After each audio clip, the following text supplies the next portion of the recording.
Thank you very much, guys. It's great to see so many of you here. Massive thanks to you, Anne, for asking me to come down.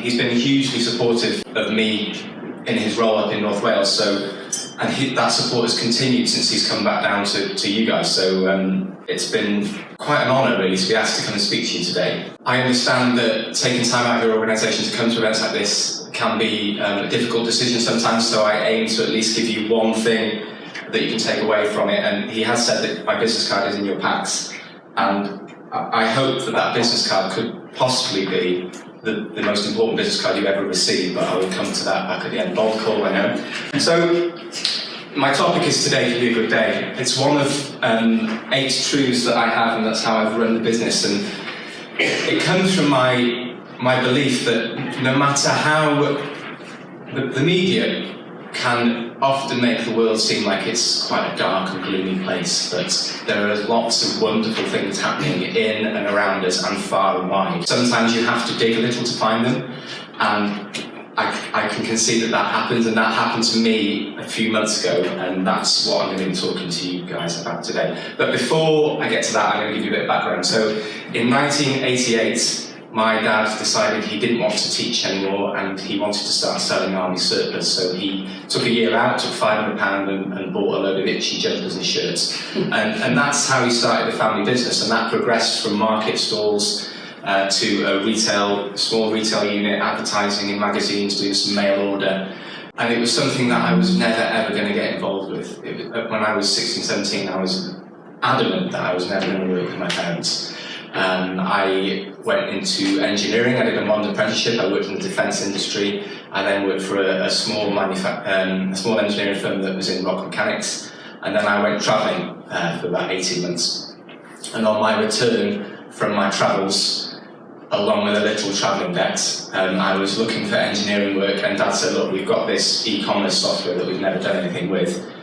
Build me a website using that software for the next few months, we'll pay you for it while you find an engineering role. So that is how he pulled me in, and I never left. That was back in 2007. So I did it part-time initially, so I really enjoyed learning code, HTML, CSS. I had a bit of a knack for it. So I was working part-time for them, and I was also freelancing as a web designer. And then in 2010, I thought, you know what, there's more that could be done for my parents' business. So I asked them if I could come in full-time and really kind of grasp hold of that e-commerce role. And they discussed it amongst themselves, and thankfully they said, yeah, come on, let's give it a go. So that's when I started moving away from just the web design, but we focused on Facebook and YouTube, and we were doing lots of product videos, testing, kind of behind the scenes stuff that resonated an awful lot with our customers. And we grew the online business that now accounts for 70% of our revenue. We launched another brand called Recruit Packs in 2013, which supplied everything that a military recruit needed before phase 1 training. So you will know very well that they get a kit list, or they used to get a kit list with all the stuff they needed before they started phase 1. We packaged all that up, and we got new recruits buying that. So things were happening, lots of things were happening, and it was too much for me to keep track of. So we had to recruit ourselves, and I was adamant that I was going to be a better leader than some of the leaders that I'd had to work or have the pleasure or displeasure of working for previously. And they were really good people, very, very good at what they did in their day job, but when they were promoted into a leadership position, they weren't given the support and the training that they needed. So I was adamant that I wasn't going to be that leader. So I was really lucky to get onto the Lead Wales programme. I'm not sure if anybody else has benefited from that programme here. So it was there you go. So it was a 10-month programme, 2 days a month, developing leadership skills, fully funded.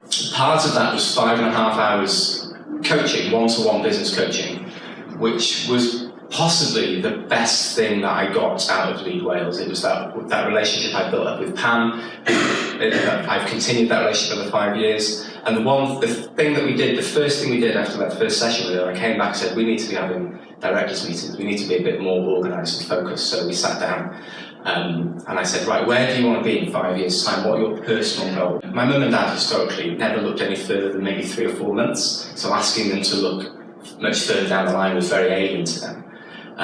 So I said, well, take 2 weeks, come back to me. 2 weeks I came back. I said, all right, what have you discussed? Oh, we haven't really discussed it. Okay. So 6 weeks later they came back and my mum said, well, I don't want to be working at all. And Dad said, well, I'd like to come in maybe 2 days a week and just potter, whatever that may mean. That was where the journey started, I guess, with growing the team, developing my leadership, looking for other opportunities and trying to realise those goals for my parents. So last year, almost to the day, it was the 30th year in business for my mum and dad. We had our Christmas do in the January because I wanted it to coincide with the celebration of their 30 years. I was stood up and I talked about my vision to our team, which was now of 7 people. They all had their family members with them. There was a social enterprise that I invited along that advocates to carers because I knew the great work that they were doing and I wanted to be able to support them financially with that. And I stood up and I talked to them about how in 12 or 18 months, if we focused on the parish shelters, that we could be, at the end of 2019, we could be turning over £1 million and that would allow us to do this, that, the other. So we started the 30th year off on a real high. And then sales dropped and dropped and dropped. And it was masked a little bit because we did some quite clever deals with wholesalers in the army surplus industry that took bulk stock back off us that we couldn't shift ourselves for many reasons that I won't go into today. It looked like our monthly sales were doing okay, but if looking back in hindsight, if you stripped out those odd orders, our actual day-to-day, our bread and butter sales were going down and down and down. So I thought, God, I need to address this. So we've just recruited a social media manager to take that burden off, because up until that point, I was running a company, doing the HR, doing all the marketing, and I needed help. So we took on a social media manager, and this was probably July, and I was thinking, right, we need to sit down and get a proper marketing plan in place and start executing a bit more strategically. So I arranged a meeting for the day that she was coming back from her holiday. And this was the beginning of August. And she didn't turn up in that morning. I had a phone call a bit later on and she said, Rich, I'm really sorry, I've had a big mental health issue while I've been on holiday, I can't commit. I said, that's no problem, just, you take the time that you need to take. So I thought, oh God, right. But I still need to do this marketing plan. So I spent the whole day working on the marketing plan on ways that we could promote our product and who we should be targeting. And then the next day, reinvigorated and we've got a bit of a focus, and another team member came in and she said, I need to talk to you. I was like, okay, let's have a chat. And she said, I broke up with my boyfriend at the weekend, I've been having panic attacks, I'm on antidepressants. And I've got 2 team members within the space of 2 days that are having quite big mental health issues. And it just, on top of the declining sales, it came out of nowhere. So I've now worried about their well-being and their family's well-being, on top of my own family worries about where the business is going. And then not long after that, the other team member that we had in place, he requested holidays and we had an online way of doing it. So I said, oh, yeah, no problem at all, what are you doing? He said, oh, I've got British Army selection. So he was deciding to leave. And it was just any one of those things, and I think I would have had the energy and the strength to deal with it, but it was just a little chip, and all my energy and motivation was slowly being kind of dwindled away. It was tough. In September, October, as directors, we stopped taking money out of the business because sales were still declining. I was having to do more work because my social media manager was still not back. It was obvious that wasn't enough, so we had a quite frank conversation with the team, and they all took a 25% cut in their hours to try and help us through that situation. And I was racked with worry and guilt, and the whole today can be a good day went out the window. I couldn't see the light for the end of the tunnel. It wasn't the pitch that I gave everybody, the hope, the dreams that I pitched to people in that January. It was not the 30-year celebration that it should have been for my parents. I was worried about their future. If the business goes under, this is their retirement plan. How do I manage that? How do I live with that? We injected more money personally into the business to keep wages being paid, but it was evident that redundancy was coming. But when we're rapidly approaching Christmas, which people are hemorrhaging cash at the best of times, so I kind of made the decision that I would sustain the wages in any way I could until the end of January this year. I would try and keep them going until then. But Rach had started to notice that I wasn't myself at home. I was quite down, sleeping a lot. I used to get up at 5 every morning full of energy. I'd take the dog for a walk, I'd meditate, I'd have a good breakfast, get the daughter ready for school, but I was just quite lethargic. And I was quite frustrated and short-tempered, and I was overreacting to things that my 7-year-old was doing, and she said, "Look, Rich, you need to go and talk to someone." And I said, "No, I'll be all right." And then I could see it in her eyes. I thought, well, if I'm not going to go and talk to someone for myself, I'm going to talk to someone for her. And in North Wales, we've got an organisation, you probably come across them, RCS, that do an in-work support service. So if you are in work on the verge of having to stop working, or you're out of work and you live within their area, then you're entitled to either physical therapy, 6 sessions of physical therapy, or counselling and support in whatever form. They had a whole host of people on their books, so whatever form that they took. And so I went to the first kind of meeting, guilty, because I thought there's probably people a lot worse off than I am that need the support, and I'm taking that friendly place.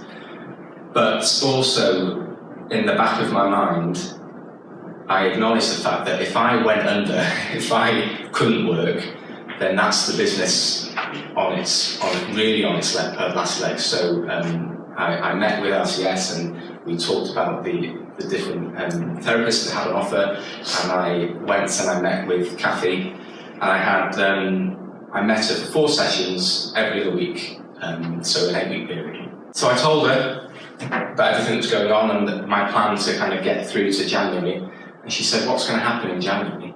And I said, "Well, we're going to have to start redundancy consultation." And she said, "So you're going to draw this worry, this guilt, this angst out for another 2.5 months and still have to do what you're going to have to do anyway, and you're not going to be in a great place." And she made me realise that my team members could be overextending themselves and then be told they come back in January and they've got no job. So I went back and I discussed it with my parents, and we started redundancy consultation in November. We were quite fortunate that a couple of years ago we used Peninsula HR Services, because I didn't know what I was doing, how to do it properly, what the best thing was, so they were great. I also had the added complication that one of my team members was off long-term sick with mental health issues, so how do I do the best by her as well? We went through that consultation period. The things that we mapped out in the marketing plan and executed hadn't come to fruition as well as I'd hoped. So initially I'd hoped that we might be able to keep one team member, and they were great, they were really good. What about, can we do this, Rich? Can we do that, Rich? What about if we do that? But nothing we did was working, and we were still kind of hemorrhaging cash. We told them on the 21st that they were being made redundant, this is what they would get, this is the process. And on the 28th of November, that was the last day that I had the team around me. And that was quite an interesting day, because this massive weight was lifted, because they had money to see me through for the next couple of months. I didn't have to worry about that or think about it. I was paralysed. Through that whole process, I was paralysed. I couldn't do anything, couldn't think about the future at all, because I was so focused on that, what I had to do, and in terms of doing the best by them. But I also felt guilty that had that weight been lifted. And then 3 days later, I received this card, and it was from Keely, one of my team members. And I can't read it without crying, so I apologise. Thank you for everything that you've done for me. If it wasn't for you, I wouldn't be the woman I am today. Thank you for pushing me, even when I didn't want to do all the courses. I now have better opportunities in life because of you. Thank you for being a friend, a role model, a mentor. You're amazing. I cannot express how much I appreciate you and everything you've done for me. And that was the today that can be a good day moment. That despite everything that we went through, despite how hard it was, I tried to do it for them as well. I tried to do the best for them, and I was honest, and we did everything we could. And they could have hated me. But she thanked me a thank you card. So the point today, the point of me talking today, to highlight that, is that if you have hard times and difficulties, find somebody outside of your business, outside of your family, that you trust, and that can give you an objective view that will help you get perspective, because it is a game changer. I promise you, it's a game changer. If you don't have someone like that, my card is in the pack. Give me a ring, email me, and we'll get through it. Thank you so much for listening. Can't wait to hear from the rest of you. And if you've got any questions, please fire away at the end.